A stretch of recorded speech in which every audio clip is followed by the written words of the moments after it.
नमस्कार सांग मैंने नहीं आसी ये गरम पाग कि ठंडा रिफ्रेशिंग समर ड्रिंक जोटा बनवाई बहुत सहज आउ पीवाई बहुत टेस्टी। आउ जदि आप चैनल नुआ अच्छा तेज आम चैनल को लाइक शेयर और सब्सक्राइब कर दिंतु। तेबे चलतु आ डेरी नक भिडियो को स्टार्ट करवा।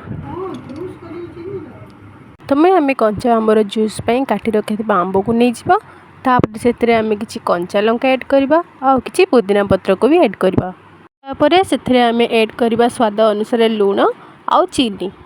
तापर सबको आम भल भाव ग्राइंड करनबा। आउ आपण मैंने भी आंबर सीजन सरीवा आगु ये रेसिपी जल्दी जल्दी ट्राए करंतु और निजर परिवार सह एंजॉय करंतु। यापर आम ग्लास रे किछि बरफ खंड नहीं जाइछु। तापर से ग्राइंड कर रखिथबा मिश्रण रु आम किछि पकेइबा आ तापर से आम ठंडा पानी को ऐड करदेबा आ भल भाव को मिक्स करनबा। एबे आमर प्रस्तुत हो गला गरम गरम पाग को ठंडा ठंडा आंबर सरबत।